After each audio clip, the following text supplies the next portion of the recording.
Hey everyone, thank you for tuning in back to this channel. Thank you for clicking on my big old head and being interested in what I have to say. We appreciate you. And today we're actually going to go and dive into soul food, where we feed your soul.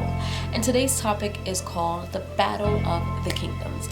I really wanted to touch bases on both kingdoms, the kingdoms that we may not see with our physical eyes, but it's always at work. I wanted to touch bases on the kingdom of heaven, the kingdom of light, the kingdom of God, versus the kingdom of hell, the kingdom of darkness, etc. And so I wanted to touch bases on this because it is something that we often see in the Bible. We see about the kingdom of God, the kingdom of heaven, see this word ever so often.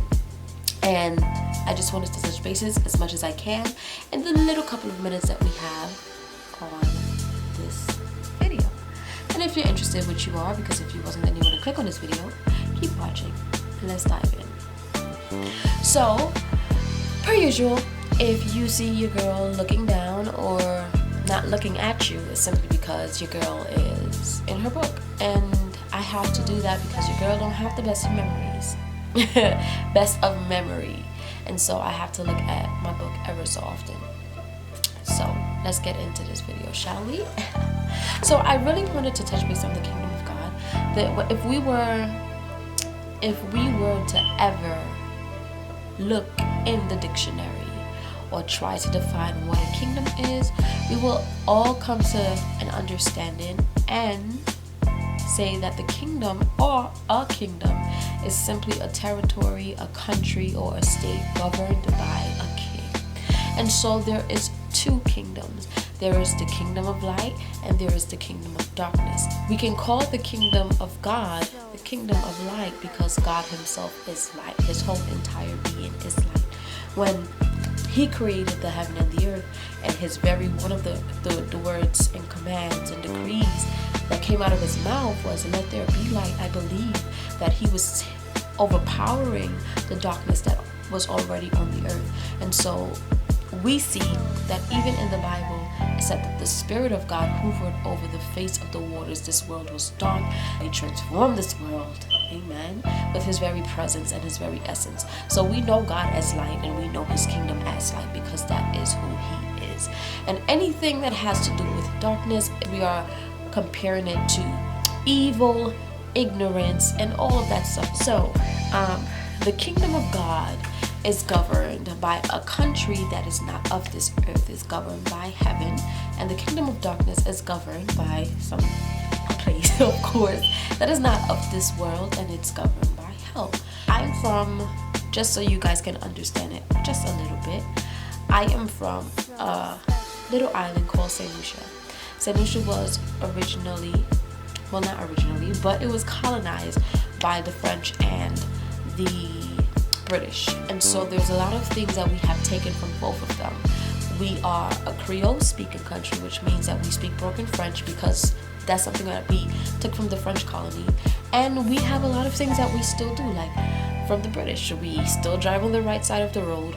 And so any place that have been colonized by a certain country or state still has some of its principles. And so that is why while Jesus was here on earth, he said, "Let your will be done on earth as it is in heaven," because originally this very earth was supposed to be colonized by heaven. And so a lot of the principles we lost because of Adam's disobedience, the first Adam disobedience and the first Adam sin. And so the kingdom of God, I want to let you know where it's found and where you can find it.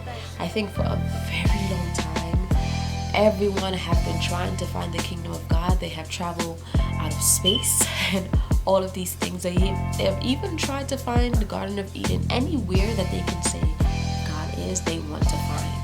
And the Bible, in fact, Jesus said it himself, that the kingdom of God is not something that is tangible. It's not something where you can see coming out of the sky and bursting out of the sky. The kingdom of God is inside of us.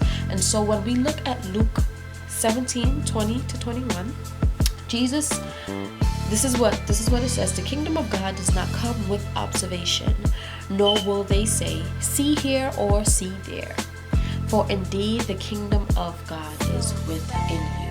And so I believe that when Jesus was praying, let your kingdom come, he was saying, let your principles rule on the earth like you originally wanted it to. And that is why God himself sent Jesus, so he can show us that the kingdom can be here if we as his children live the way that we ought to. And so the kingdom of God is found inside of us. So whenever you are wondering, where can I find the kingdom of God? Know that it's inside of you. You embody the very kingdom of God. And so whenever you pray this prayer, whenever you say, Lord, let your kingdom come, that your will be done on earth, know that you are availing yourself for God to use you and to show his kingdom through the life that you live.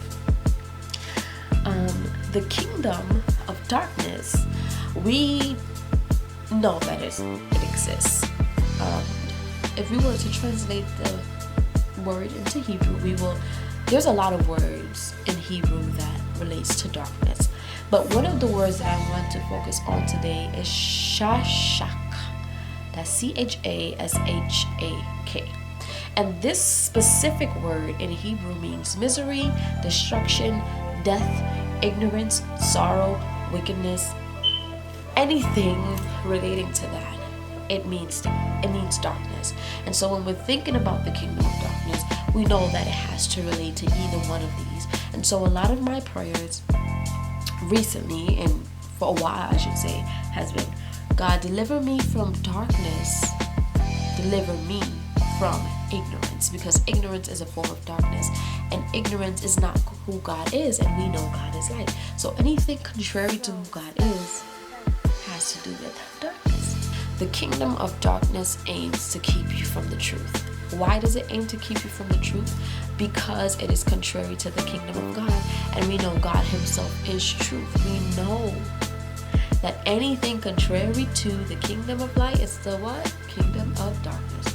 Its goal is to have you out of alignment with heavenly principles. And so the kingdom of heaven wants to keep you in alignment with truth, and the kingdom of darkness wants to take you out of alignment with the truth. The thing I can say is that the kingdom of darkness recognize that Jesus Christ is Lord, but they do not respect the principles. They acknowledge the truth, they know the truth, but they don't follow the truth. And that's where ignorance comes in, right? And the reason why I say the kingdom of darkness knows Jesus as Lord, acknowledges Jesus as Lord, is because while he was here on earth, while Christ was here on earth, even when he came in contact with the man that was in the cave, the demons inside of the man said, we know who you are. So the kingdom of darkness will acknowledge. It knows what is right from wrong, but it chooses wrong. And that's the kingdom of darkness. So if at any moment you see yourself having a battle within yourself, like I should do this, but I shouldn't do it. If you know what you're doing is right, and there is something that is trying to be in opposition of what you know is right, you know that the kingdom of God is trying to fight against the kingdom of heaven in you. Because really and truly, even the Bible says, it says, from the days of John the Baptist until now, the kingdom of heaven has been subjected to violence, and violent people have been raiding it. And this shows that we go through hell, but we don't stay in it, because the kingdom of God, the kingdom of light, does not allow us to stay in that situation. The reason why we go through a lot of things with the kingdom of God in us, because a lot of people are like, but why do I go through things and God is with me, and God said he will never leave me and never forsake me? You have such a prestige place in God, and God has such a prestige place in you, and God has chosen you to proclaim to principalities and powers who he is and the mystery of the gospel. Because in Ephesians 3 verse 8 to 11 it says, I'm going to just summarize it. Our job is to let the principalities and powers know the mystery of God. So the kingdom of God, the kingdom of light, the kingdom of truth, okay, is going to shine in us and shine through us, so that anyone around us and everyone around us will know the mystery. The principalities and powers will know the mystery of God, the mystery that have been hidden for ages. So I want you guys to seek the kingdom, to seek the truth, to seek God. Because the word of God says, seek ye first the kingdom of God. Let me just translate it. Seek the kingdom of God and everything else will follow. And so the kingdom of God, God said, Jesus said, seek ye first the kingdom of God. He never said seek religion.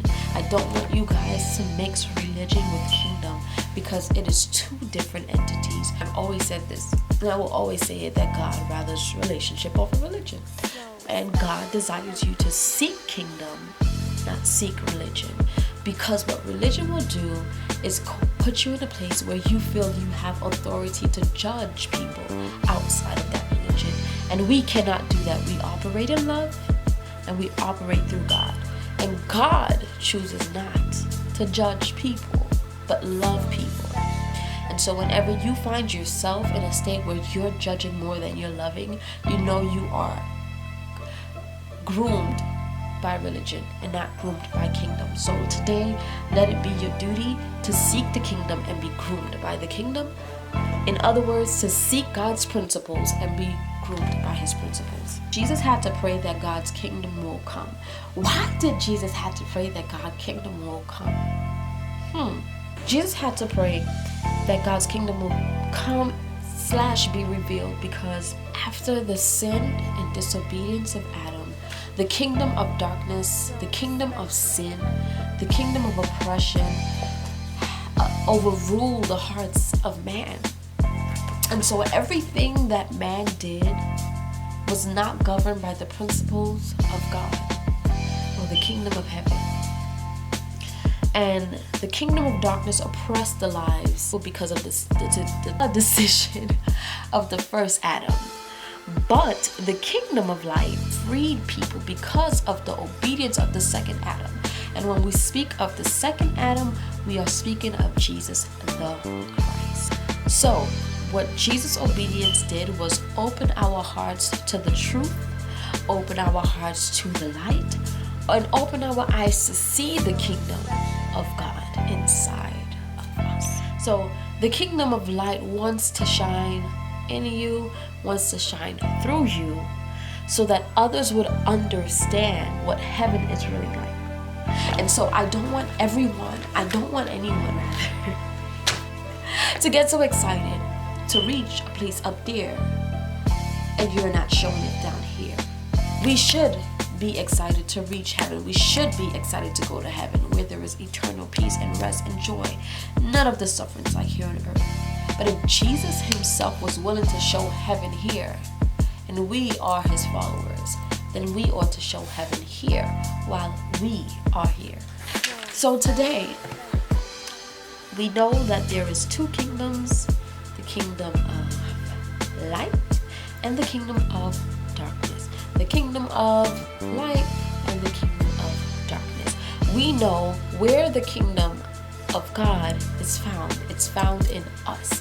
We know that our obligation is to show heaven's principles here on earth. We know that we are carriers of the kingdom. We know that our life must reflect the kingdom of God. It must reflect heaven, because earth was originally created to reflect heaven. It's supposed to be a shadow of what heaven is like.